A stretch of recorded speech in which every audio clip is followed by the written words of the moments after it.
Here's what's gonna make some of you mad. That can of WD-40 sitting in your garage right now, the one you grab for squeaky doors and rusted bolts, you're using maybe 2 of its 50 documented applications. I've had guys on my crew for 15 years who still think it's just a lubricant. It's not. It's a solvent, a moisture displacer, a protective barrier, and a stain lifter, all packed into one aerosol can that costs less than a sandwich.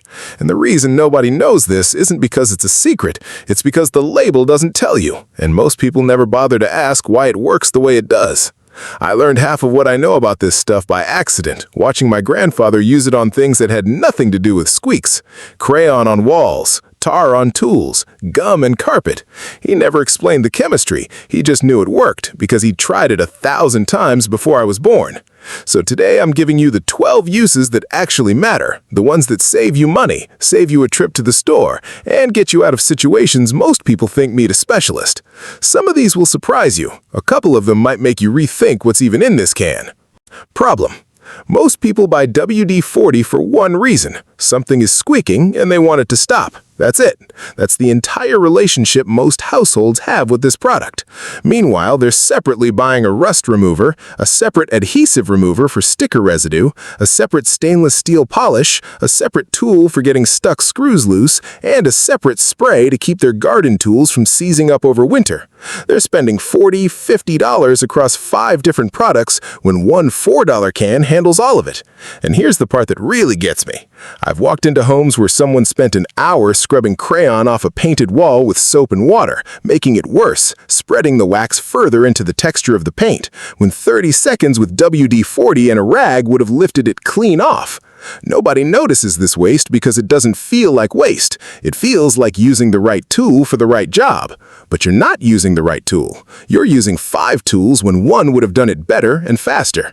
That's the real problem. Not that people misuse WD-40, but that they radically underuse it and pay for that ignorance in time, money, and unnecessary elbow grease. Why it happens. WD-40 stands for Water Displacement 40th Formula. That's not marketing trivia. That's the actual function baked into the name. It was built to push water off metal surfaces and stop corrosion before it starts. But here's what most people don't understand. Displacing water and preventing rust means the product is fundamentally a blend of light lubricating oils and solvents. Solvents are what break down sticky, waxy, and gummy substances at a molecular level. That's the same category of ingredient you'd find in a specialized adhesive remover or a wax-cutting cleaner, just formulated slightly differently. So when you spray WD-40 on a price sticker, the solvent breaks the adhesive bond the same way a name-brand goo remover does. When you spray it on a rusted bolt, the oil penetrates into the microscopic gaps corrosion creates, loosening the bond between rust and metal. When you spray it on garden shears before winter, it forms a thin barrier that keeps oxygen and moisture from reaching bare metal. One formula, 4 different jobs, because the underlying chemistry overlaps more than the label lets on. I didn't learn this from the chemistry textbook. I learned it from noticing that the same can that got a stuck padlock open also got a Sharpie mark on my truck's dashboard, and asking myself why. Once you understand it's an oil and solvent combo, not a squeak fixer, everything else makes sense. Common mistakes. Mistake number 1, people spray it directly onto a lock cylinder and call it lubricated. This is one of the biggest mistakes in the whole WD-40 world, and locksmiths will tell you the same thing. WD-40 is not a long-term lock lubricant. It's great for the initial cleanout. It'll flush old grime and gunk out of the pins, but it evaporates and can actually attract dust over time, which gums the lock back up worse than before. You spray it once, it works great for 2 weeks, and then your lock is stickier than it ever was. The fix isn't skipping WD-40, it's using it as step 1, then following up with a dry lubricant like graphite or a silicone-based product for the long haul. People skip that second step and wonder why the problem comes back. Mistake 2, spraying it on squeaky wood, like a wooden door frame or a wood floor. Wood isn't metal. It doesn't have microscopic pores that respond to penetrating oil the way rust does. What actually happens is the oil sits on the surface, can darken or stain the wood, and does nothing for the actual friction causing the squeak, which is usually 2 pieces of wood or a wood and metal hinge rubbing wrong. I've seen beautiful hardwood trim ruined by someone trying to quiet a squeak with the wrong product. If it's wood on wood, you want a dry wax or paraffin, not an oil-based spray. Mistake 3, and this one is sneaky, using it on rubber or plastic components and expecting no consequences. WD-40 solvents can degrade certain rubber compounds over time, causing them to swell, crack, or go brittle. This matters most on things like rubber gaskets, weather stripping, or certain plastic housings. People spray it on a squeaky rubber seal on a car door, it feels fine that day, and 6 months later that rubber is cracked and leaking. It's not that WD-40 destroys all rubber instantly, it's that repeated or heavy application on certain rubber types breaks down the compound gradually, and by the time you notice, you've forgotten you ever sprayed it there. That disconnect between cause and effect is exactly why this mistake keeps happening to new people every year. But there's one use people almost never think of, and it's the one that ends up saving them the most money. So let's get into what this stuff can actually do when you use it right. Solution. I'm going to break this into 4 stages because that's genuinely how I categorize WD-40's real-world jobs on the crew: metal and mechanical, adhesive and residue, protective barrier, and specialty cleanup. 12 uses total, but they cluster into these 4 buckets, and understanding the bucket tells you when to reach for the can in the first place. Stage 1. Metal and mechanical. Use 1. Rusted bolts and nuts. Spray directly on the threads. Let it sit for 10 to 15 minutes minimum. This is where people get impatient. They spray and immediately try to crank a wrench, and it doesn't budge, so they assume it doesn't work. The oil needs time to creep into the corrosion and break the bond. On heavily rusted fasteners I've dealt with on old commercial buildings, I'll spray it, walk away, come back 20 minutes later, spray it again, and then apply steady pressure, not jerking pressure, with the wrench. Steady force with penetrated oil beats brute force every time. Use 2. Squeaky hinges, obviously, but the technique matters. Spray the pin of the hinge, not just the visible gap.